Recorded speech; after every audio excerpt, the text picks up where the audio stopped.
I look different, don't I? Hey everybody, Dude Souls here, and welcome back to another episode of Dark Souls 2. Last time we made it through the first half of Brightstone Cove, Seldora. We made it through a bunch of bonfires, and today we're gonna finish out this level. So, as you can tell, I do look very different. I reevaluated my armor choices, and I have decided that this is an outfit I want to go with. I'm going with the Hide Knight Chainmail, plus also the Rusted Mastodon Helm, because I feel like it's a lot more different than Vengarl's Helm, and I've used Vengarl's Helm so many times in the past that I kind of want a little break from it. Okay, so starting off from this bonfire, you'll remember that there's spiders absolutely everywhere in this one area. So let's just take these guys out real quick. Oh yeah, I probably should have said this about 20 seconds ago, but this entire episode, yeah, there's gonna be a big ol' Arachnophobia warning for the entire episode, because, well, as we saw last time, there's spiders everywhere, but now in this second half of the level, there's spiders in even more everywhere than last time. That's how every it gets. See, one of them just dropped down right from the ceiling.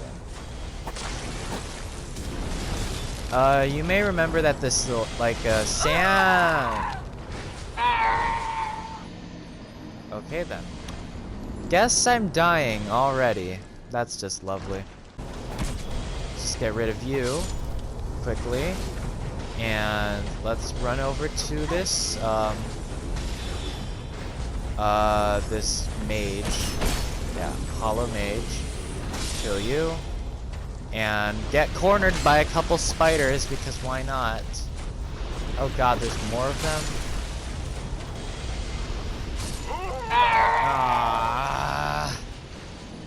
I'm gonna take a different approach. I'm gonna go straight for the hollow mage. I'm gonna try to take it out as soon as possible, because that's a major source of just like passive annoying damage in this level. You know what? I'm going to hide out right here under the assumption that the wizards can't aim around corners that well, and I'm gonna have to fight off these spiders in here. Alright, that's all the spiders that I have to deal with at this time. So now we're gonna go up this ramp that we saw earlier that I kind of wanted to just nope right out of, because this does advance the level. Yeah, welcome to another section of the Brightstone Cove. Yeah, I don't know what to say.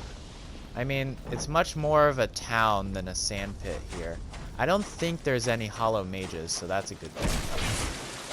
Kill this basilisk. Get a faint stone for that. A couple more spiders. Another spider. Alright, let's go through this door. Nothing so far. Oh yeah, that was just a whole lot of nothing. You had some torches though. Good old 10 minutes of that. And now you're on this balcony where you can get a large Titanite shard. Okay then. There is more that I want to clear out of this town-based area before we move on. Just kill off the enemies. Large Titanite shard. I believe that's where we came from the sandpit half of the level. Or I guess third of the level. This door is too heavy to open.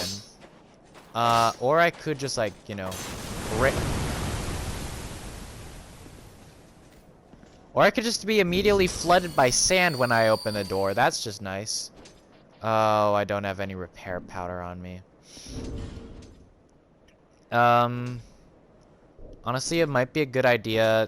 It might be a good idea to stop using my S-Stock at this moment, just because I don't want it to break. And, well, it's the second half of an area, so naturally, you know, there's going to be a boss that I'm very much anticipating, and that's locked right there. Okay, that's lovely. Alright, moving on to this, incredibly spiky area. But hey, remember those spikes at the doors of Pharaohs that really only just do annoying knockback damage? And ooh, there's the Magus Cathedral up there.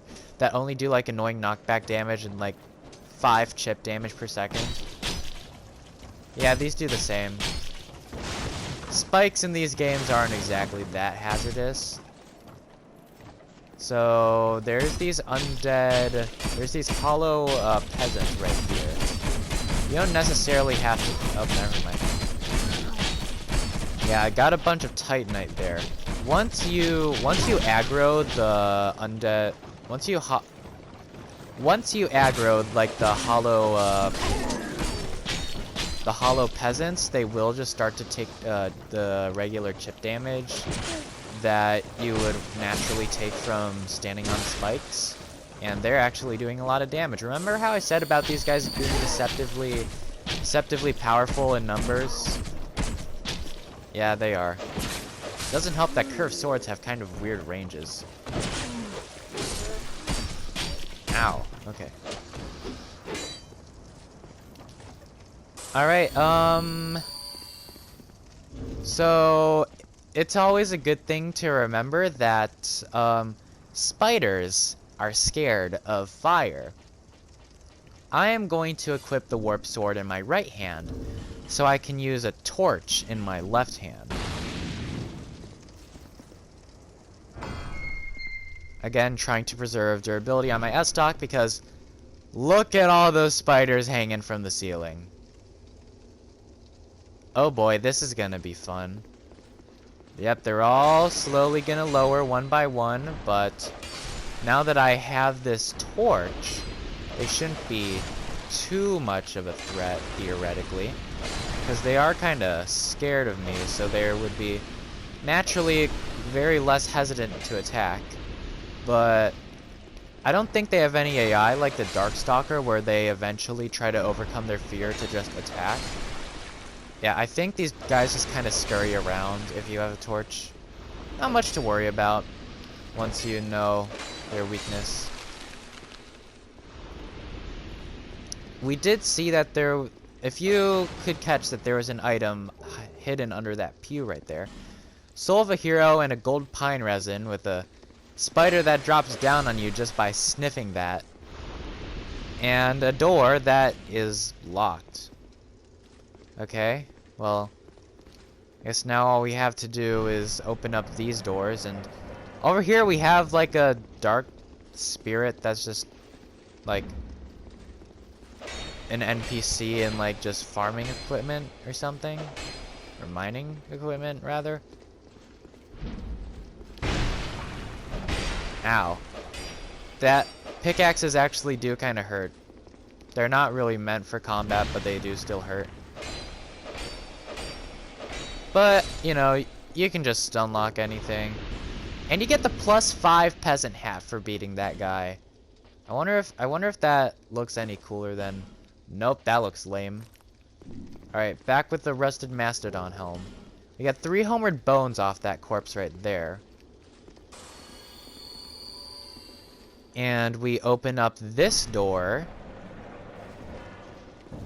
And there's a spider drone right here. I wonder if we're actually going to be able to see its special post-mortem attack. No? Okay, that's fine. It's an annoying attack anyways. Wow, my curved sword's durability is going down fast. I should really find a better source for repair powder. Alright. Welcome to like the big old nest of the spiders area for this level. Spider webs everywhere. Make sure you have your torch with you because there's spider webs everywhere. So you know there's gonna be spiders everywhere. Plus you do get slowed down for standing on spider webs because of them just, you know, being sticky, so eh. Always want to have a torch with you to get you out of any combat scenario you have. And there is a torch right there, suggesting you should grab one if you haven't already.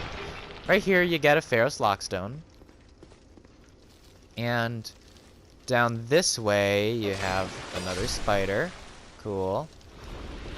Going down here, there is a bunch more spiders that are immediately running away from me. And an item in the spider web. You get a Radiant Life Gem. Now there are some hollow peasants down here. Mostly equipped with torches to kind of like, you know, scare off the spiders. Because these things are big and nasty and mean. You get Simpleton Spice.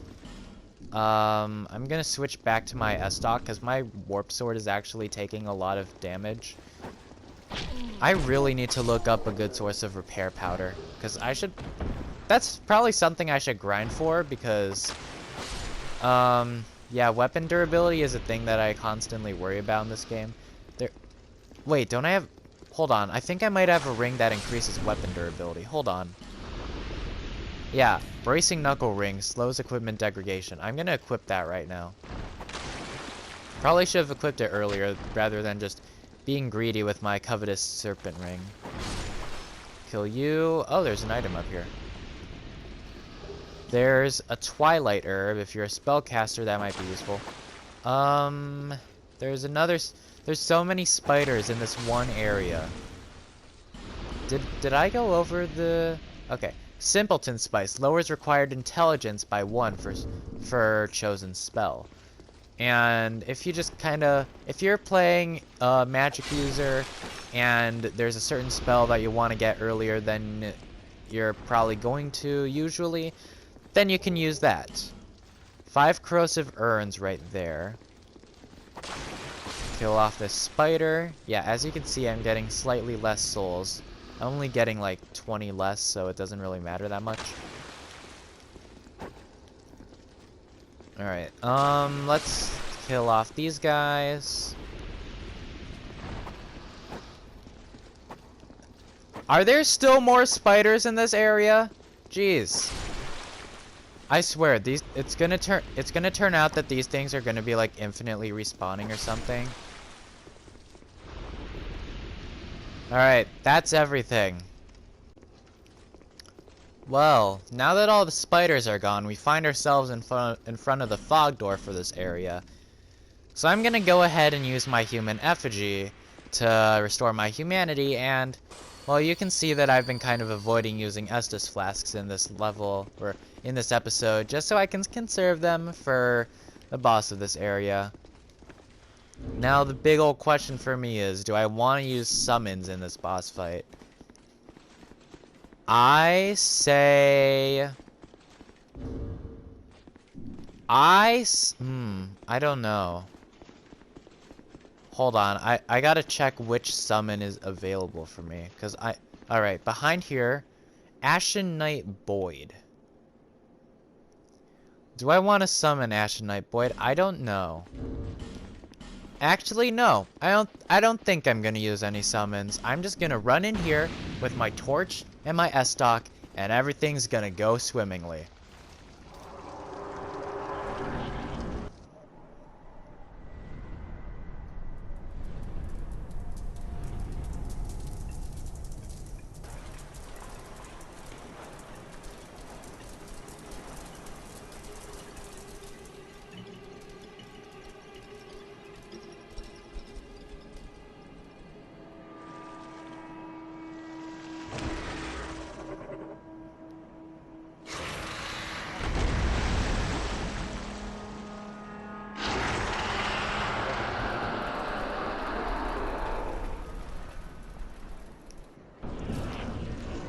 This is the Duke's Deer Freya, a giant spider that's just hanging out in this cave, all alone. Well, not all alone, because it has a bunch of other spiders. The reason why I wanted to light a torch before going into this boss room is the sheer amount of spiders that are going to be spawning throughout this boss fight. I want to keep them off of my tail, and the torch is kind of what gave me the motivation to not use summons for this boss fight. The Duke's Deer Freya. It has 2 heads. It only takes damage if you attack one of its heads. Its entire body is a big ol' armored carapace except for these heads. And it has a bunch of charge attacks. It has that really creepy one where it opens up its mandibles and is about to just like take a bite out of you. But yeah, it also has spider web attacks that if you're hit with a spider web, it will slow you down, and it'll slow you down for a while. Of course, there's also the jumping attacks where, well, I mean, it'll jump away, it'll move on the battlefield. If it jumps on you, it's gonna hurt. And it has, oh, come on, no, oh, I got hit by the bite attack. Yeah, you see how much damage that does? Oh no, it's gonna use a spider. Oh yeah, it also has hyper beam. It also has hyper beam. Yeah. The spider using a hyper beam at you. And I used enough. Okay, I should probably close the gap so I don't get just absolutely beamed down a 3rd time. Throughout the battle, it's gonna do this like constant. Ow! This constant stabbing attack with its legs. The bite attack is really like easily telegraphed, but it's just got such a big range that you gotta be so fast to be able to dodge it. Okay, so there's another spider web attack. There is something else that I want to talk about this boss fight, but I don't know if it's gonna happen to me or not, so I'm gonna carry out the boss fight and see how it goes. Yeah, you can see that the spiders are still around everywhere. Okay. There's its other charge attack. We saw that earlier in the fight, where it's just like a full body charge. Okay, there's the beam. It looks like it's pretty consistently going from left to right on the screen. Oh, my S-Doc's at risk. That's not good. I'm going to equip my curve sword in my right hand slot, just so I can have my S-Doc not break. Oh, that was a lot of... I hate that bite attack. It's so powerful. Okay. Yeah, do that. Oh, no, it's the beam. Okay. Come on. Go around the other side so you're not affected by it. Good. Ow. Okay, yeah, there's the damage from the jump attack. It's not as much as the bite or the beam, but it's still a lot of damage. Okay. Looks like just maybe 2 or 3 more hits and Freya should be dead. Yeah, 1 more hit, and boom! That's the Duke's Deer Freya. Victory achieved. Yeah, get out of here, you stupid little spider. Get out of here. Get out of here. Oh, and just so you know, if you do happen to kill all the spiders in the room, they will infinitely respawn, so it's not a good idea. Alright, so... Oh, now you're gonna chase after me. Yes, I know my S-Doc's at risk and I shouldn't really be attacking, but... Hey, there's spiders. Alright, so the thing I wanted to talk about in that boss fight that I didn't get to is that if you damage one of Freya's heads, like, enough, if you do too much damage to just one head, it'll fall off. Yeah, I'm not kidding. One of its heads will just fall off, it'll roll on the ground, you can kick it like a soccer ball, and you'll be forced to basically go for one other head. I've heard that both heads can fall off in one battle, and at that point you're just kind of screwed. If I don't know how else you can damage Freya. Maybe like poison or magic or something like that, but it's never... The head's never fallen off for me, so I don't need to worry about it. So anyways, it seems like Freya was guarding a bit of a special guest. An ancient dragon, all wrapped up in a spider web. And right in front of it, great soul embraced. The Duke's dear Freya was a guardian for the corpse of an ancient dragon that held one of the 4 great souls that we're supposed to gather. Very interesting indeed. So, moving on from the boss fight, you go down this tunnel right here. And welcome to the Lord's private chamber. Well, after all, the boss fight was called the Duke's dear Freya. This specific one-off enemy you see in the middle of this room is Duke Seldora, the owner of the Brightstone Cove mining town. He is really just an easy hollow to take out. Not dangerous or anything. Just kinda plot buffer, I guess. About Lord Bro, what's going on? What's going on with your sword, buddy? You gonna... Okay, you're just gonna fall like normal then. So, about Lord Seldora. He is pretty crazy. He has this obsession with spiders and performed experiments on them. And one of his experiment results was, well, the Duke's dear Freya. Lord Seldora drops the Brightstone Key, a fragrant branch of yore, and the Dark Quartz Ring +1, which increases dark defense. This Seldora Key, where is it? Is it Brightstone Key? Opens the key to Brightstone Cove Seldora. The eccentric Lord Seldora, known for his fascination with spiders, built a town and of personal fortune by mining Brightstone. One day, the town was overrun by spiders, but Lord Seldora only stood by and watched, easily contented. And now, going back to our souls, we see the soul of the Duke's dear Freya. It's not a great soul like the lost sinner. Soul of the Duke's dear Freya, the Writhing Ruin's keeper. The Writhing Ruin is an ancient thing, whose shadow remained cast over the land. It first took possession of a solitary insect, but grew its power, feasting on the wealth of twisted souls found in the land. Use the special soul of the keeper to acquire numerous souls, or to create something of great worth. Now moving on from the Lord's private chamber,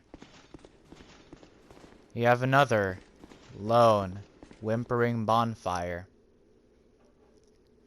If you were playing the original edition of Dark Souls 2, not the Scholar of the First Sin edition, you would have one final challenge to battle after defeating the Duke's dear Freya and Duke Seldora. Here, you would find the body of Vengarl of Ferosa, not in the Shaded Ruins, but underneath the Freya boss fight. I don't know why they put it here, because we already met Vengarl of Ferosa in the shaded woods, so it would make sense to have his body there too. So, I mean, I don't know. It's weird. Okay, please let me repair my weapons now. Thank God. Alright. What do you have to say? The soul and the curse are one and the same. Your soul has grown stronger still. I only hope it brings you what you wish. Cool.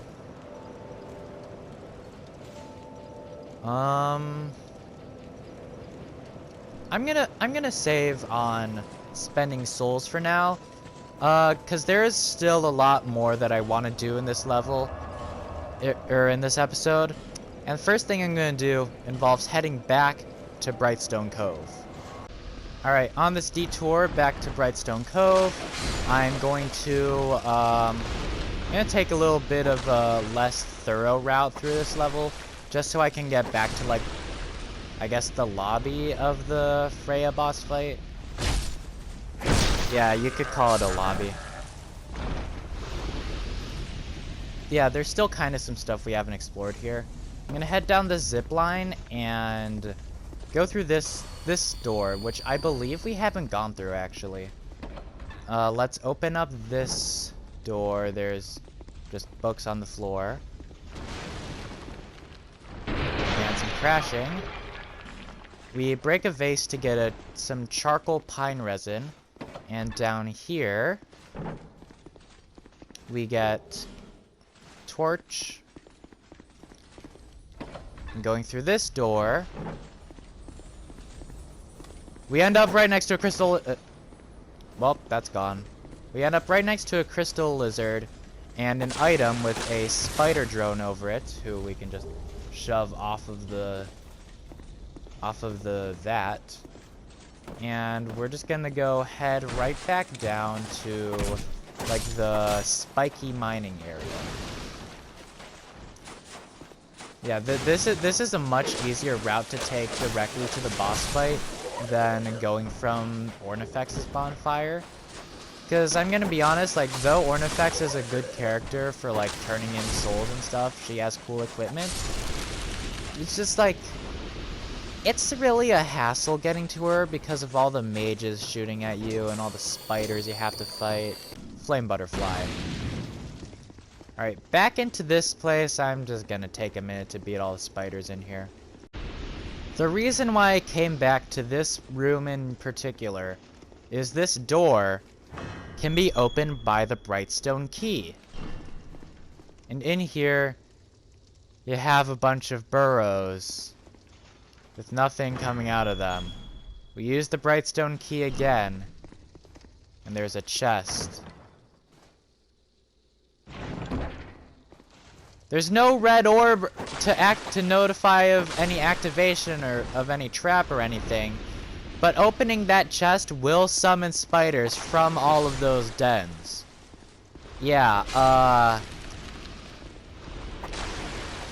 yeah, it's just kind of creepy, but if you're wearing it, I'm not wearing. If you're using a torch, you'll be fine. Going through here, you'll get the spell Great Fireball, a fire seed, and the Black Knight Ultra Greatsword. Let's just take a look at this thing. Alright. Black Knight Ultra Greatsword. Which does require 13 faith to use. And 30 strength. Which, honestly, I don't think that's high for an Ultra Greatsword. Especially one that looks as cool as this. Look at that beauty obsidian blade. Beautiful. I'm not gonna use it, but beautiful. Ultra Greatsword wielded by knights who served a Lord of Light in a long forgotten age. Even after their flesh was charred by flame, they remained as strong as ever and stood watch, challenging visitors to their land. Alright, nice. So now, I'm going to use this Homeward Bone, and we are going to do something else that I neglected to mention earlier.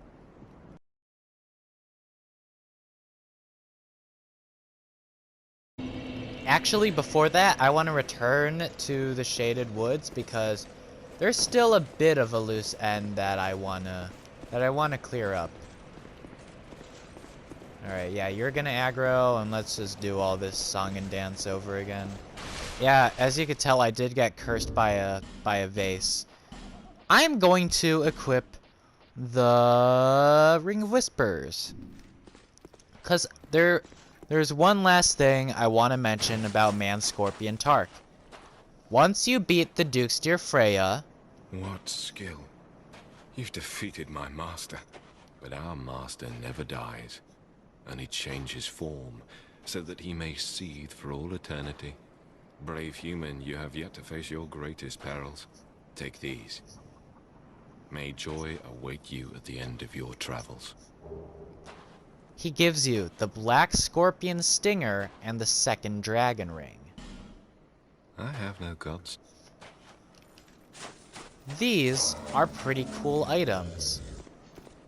First of all, the second dragon ring is a very good ring. It increases your HP, stamina, and the maximum amount of equipment you can carry. However, there is a major downside, because if you look at its durability stats down there, compared to every other item, it's got pretty horrible durability. I'm going to switch out the not the life ring, and I'm going to equip my bracing knuckle ring in that position. Now, the Black Scorpion Stinger is the weapon that Man Scorpion Tark was using in our battle with Scorpionus Nachka. As you can tell, there is no scaling on this weapon, so no matter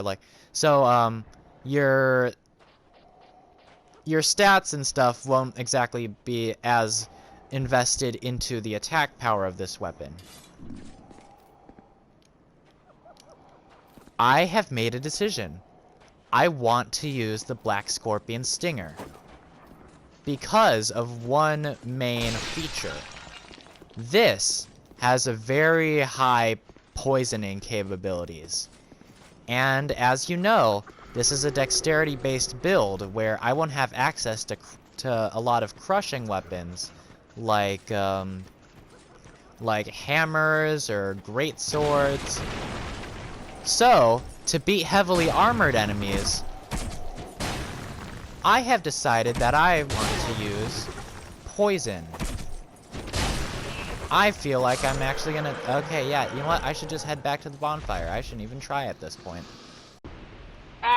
You have got to be kidding me. You've got to be kidding me. I almost died to a Lion Clan mage. I mean, a Lion Clan warrior.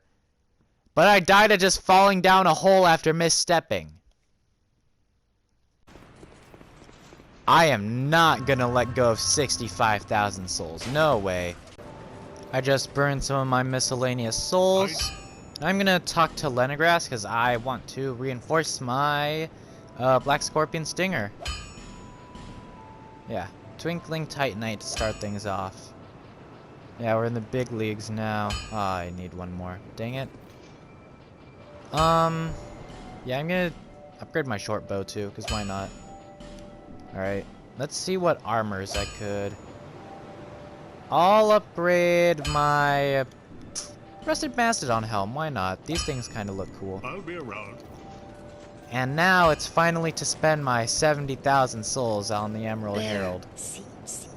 Bear Seek Lest. Level up. Alright, let's do Endurance, Vigor, Vitality, and Adaptability. Got a level ADP. Hold on, I'm just gonna check my agility stat. 94. Alright. I want to try to get it to 100 because then I would have like the same amount of invincibility frames as I would in Dark Souls 1. I think that's how that works. Alright. Now I am going to take us back to the Lost Bastille because there is something that I definitely ignored, and for very good reason. Down beneath the servants' quarters, well, first of all, we do have, where is he? Where is he? Come on. Alright, the Pursuer. Just gonna allow him to despawn really quick.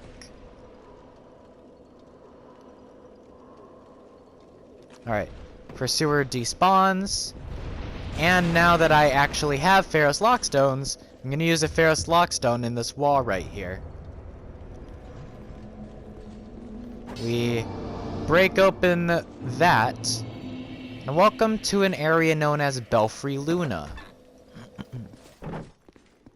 We immediately are greeted by a gnome and a whole lot of dead gnomes. Undead! Undead! King Arachnophobia! The great bell of Orkin. The bell belongs to the princess, it do. Stay back or we slice you to bits. Near my chums, we shan't be miffed. Stay back or your pieces. Tiniest pieces! A long, long, long time ago, the princess she made me. Yes, just like so. To guard this bell for the prince's honor. Stay away, foul undead, or you'll be a goner. Stay back! It belongs to the princess, it do.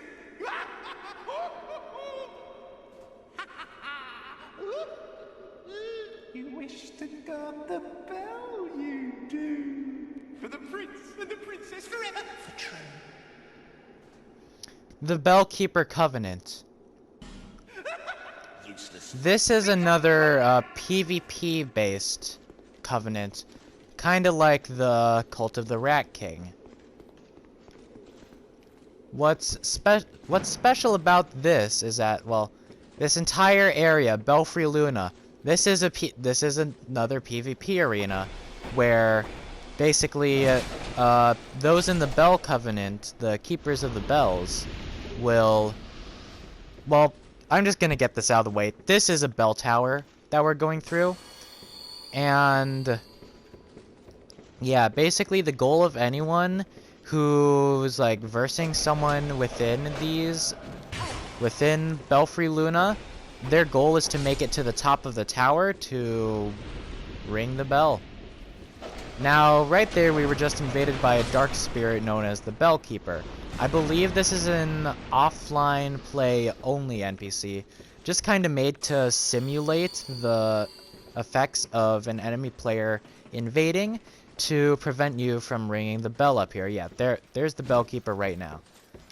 Kind of akin to Bowman Guthrie's encounter in the Doors of Pharos. Yeah, we have all these gnome spirits just going around with their like axes, just trying to kill me. They are kind of surprisingly tanky, and as you can see back there, they can like throw fire bombs, which is definitely interesting.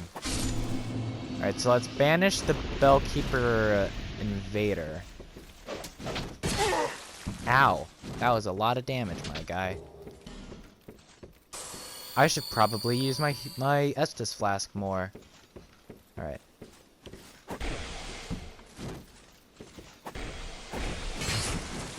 Alright, are any of you gonna be poisoned? Yeah, I think we know how poison works in this game. You get hit with poison attacks, your poison meter builds. If it builds all the way, you're gonna have your health drained. I hate this area so much. I just fell through a hole in the ground. I just almost fell through another hole in the ground. I should probably use an Estus flask. Well, at least we're not gonna have the extra Bellkeeper invader spirit going after us this time. Okay. Poke, poke, poke, poke, poke, poke. So a solid five pokes of the stinger it takes to kill one of these Bellkeepers. Gotcha. Get a rusted coin from that.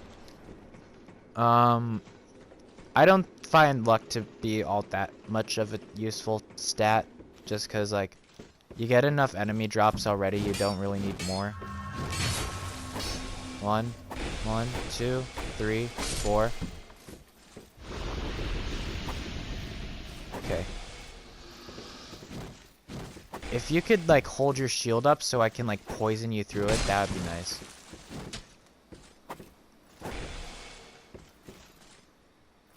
Jeez, enemies are having high poison resistance, apparently. Alright. And then let's kill you. So then we're finally free of all of those ghosts. And now I can finally use a human effigy without being at the risk of dying to some stupid gnome. Alright, let's use a Radiant Life Gem to heal up. And let's open up these chests. Alright, first chest. We have Radiant Life Gem and a Twilight Herb. Cool. There's a lever right there. We'll pull that later. I believe there's one other chest. Well, there's an item here. Skeptic Spice. I think that's the one that lowers faith requirements for spells. Okay, so there was one more enemy. But not one more chest. Alright, let's pull this bell. I mean, we'll pull the lever which rings the bell. So, I think that would, like, signify you completing the area. But, well, there's a whole lot more to experience because once you pull that lever, that gate opens up. I'm going to run down to immediately grab whoever this summon sign is. Masterless Glencore, you're coming with me. Cause right now, oh boy, you're in for a treat because, hold on, you coming? You coming? All right. Because through this door is a boss that I've been dreading for the entirety of this Let's Play.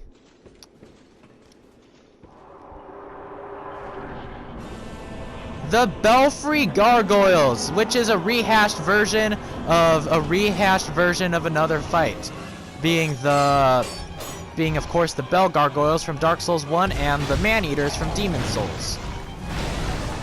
So, basically this boss fight is going to take the same format as those other boss fights, which is throwing you in a weirdly shaped arena with a whole bunch of gargoyles attacking you at once. And you might be thinking, yeah, I've beaten the Man-Eaters, I've beaten the Bell Gargoyles, what makes the Belfry Gargoyles so bad? A third gargoyle just spawned. Now granted, I did just kill one of the gargoyles, so now we're only fighting two. But, yeah, there are a lot of gargoyle statues in this level, or in this arena. So you can probably guess why I hate this boss fight so much. Because another one just took form. This is the gankiest boss fight in the entire game. With another gargoyle. This is the last gargoyle. So at any given point, you can have up to 5 gargoyles teaming on you at the same time in this one boss fight. It's kind of lazy boss design having one pretty cool enemy, but having like one fairly cool boss, but then just multiplying it by 5, which just makes it even more annoying. Plus giving them like the lightning magic attacks and like this speedy dash attack. Yeah, you could fight this boss as soon as you got to the Servant Quarter bonfire in the Lost Bastille, but I always decide to save this Belfry Luna boss fight for later, just because of the sheer amount of BS that there is in this boss fight. Oh yeah, they also breathe fire. That's nice. Alright, let's kill this gargoyle, and now there's only one left. Fortunately for Glencore, he looks almost dead, but gargoyle is targeting me now.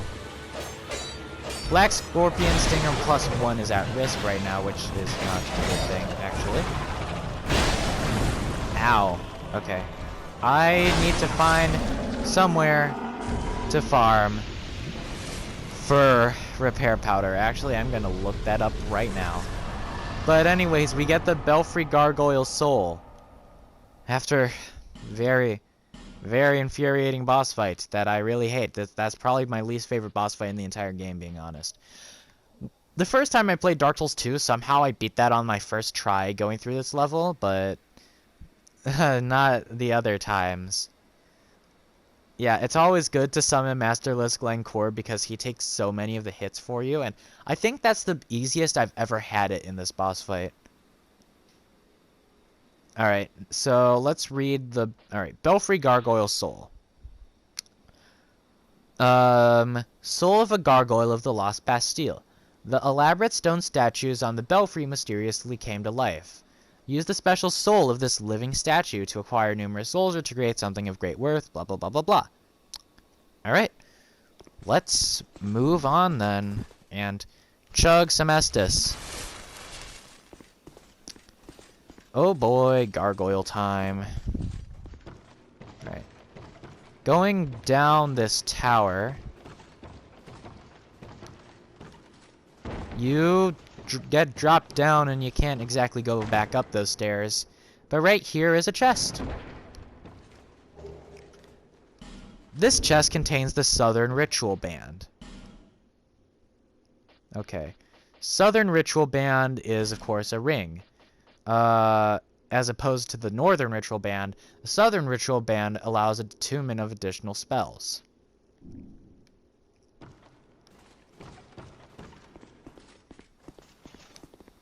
And over here is a bonfire. The only bonfire in this area. Because, well, I mean, there's only one way in, so. There is more to Belfry Luna, however. Because going down this ladder, if you've played Dark Souls 1, you'll recognize the layout of this area real quick. Yeah, here in this little sub-area underneath where we fought the Belfry Luna gargoyles is an arena that looks shockingly similar to the area where you fight the Capra demon in Dark Souls 1. Included is an NPC spirit which does a lot of weird jumpy attacks with a bunch of dogs biting at you at the same time. Yeah, see, you have like the one staircase off to the side of the room, and then like the... Yeah, that's basically all I have to say about this sub-area. It is definitely a reference to Dark Souls 1. Are you gonna... There we go. Alright, on this body we get a dragon tooth, a petrified something, and a bright bug. Not this corpse that I forgot to pick up. Got a huge... I don't even know what I picked up there. Because I know I got the human effigy from killing the NPC. And finally over here, we get an enchanted falchion. So this dragon tooth, this is a great hammer weapon. And, well, it is definitely a dragon's tooth. Not really much else I could say about that. But anyways, that's basically it to Belfry Luna. So I guess I'll just head back to Majula to just spend some souls. There. Let's level up. Gonna get some dex, some vigor. Now I did get a petrified something, so I do want to return to things betwixt. However, there is stuff that we didn't explore in our initial visit to the Firekeepers. Yeah, I'm not joking. There are things that are missable in this just like running up sequence. I almost just fell off of the waterfall. That's just lovely. Through this bush, you see there's a lot of big old footprints. 'Cause up from this bush area, you have an ogre.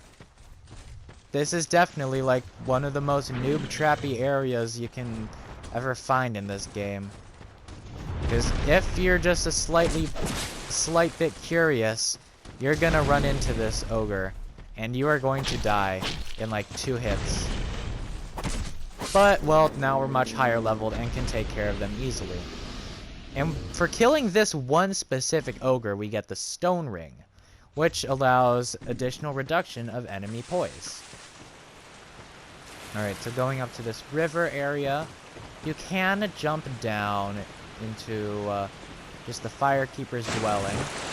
But going down this watery area, actually that leads to a dead end. Hold on, I'm missing something right here. Oh, aha, down here. This secret passageway allows you to grab this item that we saw underneath the waterfall, which is a small, smooth, and silky stone. So you could have actually picked that up from earlier if you were really interested in checking out what the little nest asking for smooth and silky stones was. So let's just go back to this area with all the skeletons and kobolds, where there are more items to be discovered. Over here we have rusted coins. And honestly, I think that might be it for this starting area, because I know there's nothing back in like the actual literal spawn area. Okay, nope, that's it. Back to Dinah and Tilo. Alright, let's trade some stuff. We're gonna start off with the small, smooth, and silky stone that we just got. Hopefully I'll get some Twinkling Titanite, maybe. I don't think I can get it from small ones, but... Oh, a Poison Stone! Oh, I actually really wanted that. Oh, I just got lucky. I really wanted that item. Wow. Thanks! Okay, let's leave the petrified something now. And we get a Titanite slab. Okay, that's really cool. I'm actually gonna take a detour from the next thing I wanted to do because there's something else that I now want to do. Now that I actually have access to a poison stone. Oh, no! Really? That's how I die? I get excited about a poison stone, I jump off a ledge, and I roll into an ocean? Heading back to McDuff's workshop. I mentioned earlier how the Black Scorpion Stinger doesn't have any scaling. And I mentioned earlier, maybe, I don't know, that infusions take away any scaling for any weapons, so they would be overall less powerful. However, Black Scorpion Stinger doesn't have any scaling, so there's really no reason for me to not infuse this. And I choose to infuse the Black Scorpion Stinger with poison. I could infuse it with something like mundane, like I want to infuse it with poison because, you know, infusing things with poison just increases their capability of poisoning things, which is, you know, something that I really want out of this weapon. Alright, so now that we're all poisoned up, there's one more thing to explore in Things Betwixt that I didn't do yet. Now that I have a spare Fragrant Branch of Yore that I don't think I'm going to be using anytime soon, I can finally free this guy who was blocking this fog door for a really long time. You may remember from our first time going through here that we were on a balcony that overlooked a basilisk who immediately jumps out at us. You can die. Oh, there's a second one. I didn't notice that. Okay. Okay, thanks for getting off of me. Alright, now we have Boltstone. And I'm going to just real quickly kick down this tree. What does this do? Search your surroundings. Yeah, I just kicked down a tree. Okay. Kill this basilisk. And there's... Okay, I'm actually going to, like, die soon. So I should heal. So now, there's a pit with a bunch more basilisks. I'm gonna try to get a plunging attack on you. Okay, plunging attack successful. However, I am going to die. No.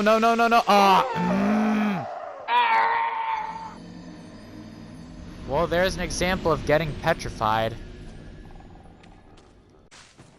Alright, I used a human effigy. Let's try this again. Alright, let's kill these guys. Killed one of them. Alright.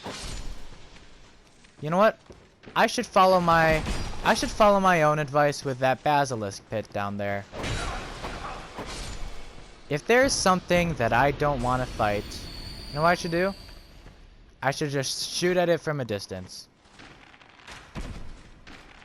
And there's nothing that these guys can do about it. Oh, come on. Can you stay still, please? Come on. Hey, stay still. Stay still. Yeah. You know what? Yeah, just do the target. There's one basilisk down.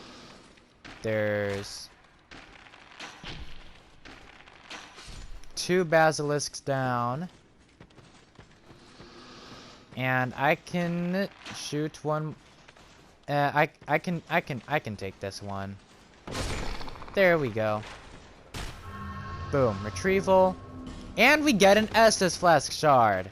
Yeah, using your Fragrant Branch of Yore on that random dude right there, that is definitely worth it. Okay,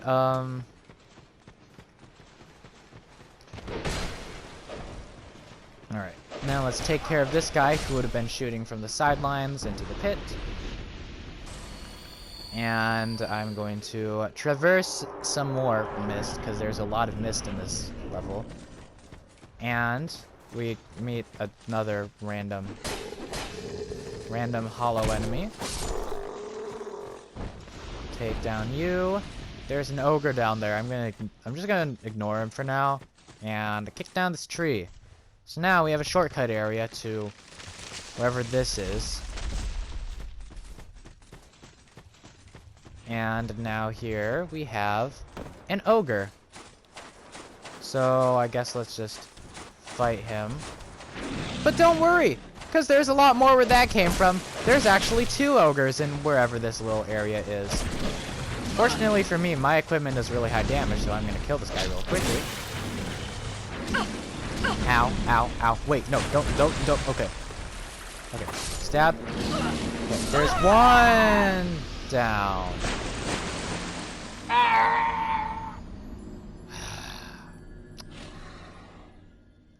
Is this really happening in the tutorial level?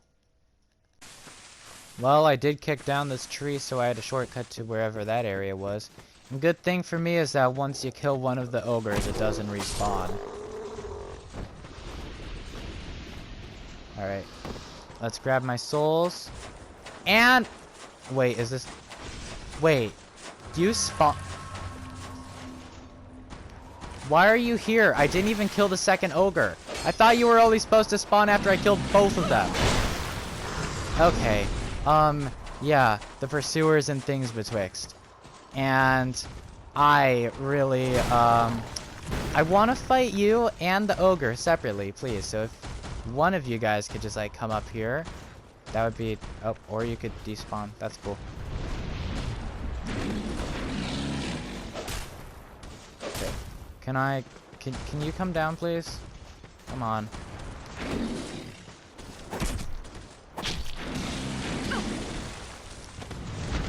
Okay. Heal up.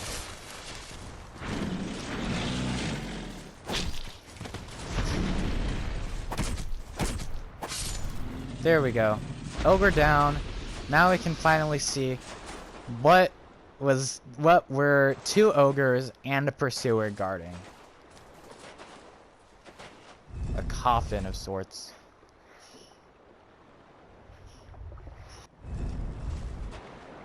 The nature of your being has changed. Wonder how... Wait a minute. Ah, no, it detransitioned me. Get back in. I set the controller down for 2 seconds and the pursuer went after me again. Okay. I guess the pursuer is... Nah, I was gonna make a joke, but I'm not gonna do it. So yeah, that coffin changes your character's phenotype. Yeah, very interesting how getting into a coffin just...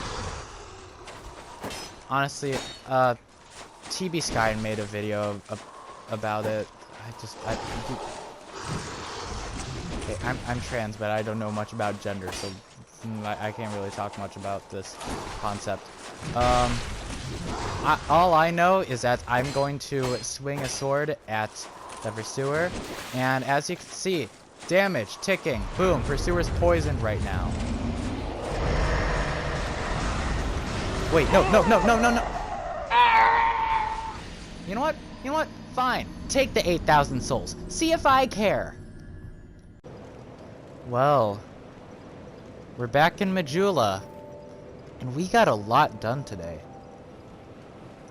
We finished off Brightstone Cove Seldora. We beat the Duke's Dear Freya. We got another great soul. We went back to things betwixt to, like, clear up a bunch of loose ends. We got a new signature weapon. And we beat a really annoying boss fight. I say, that was a pretty good episode.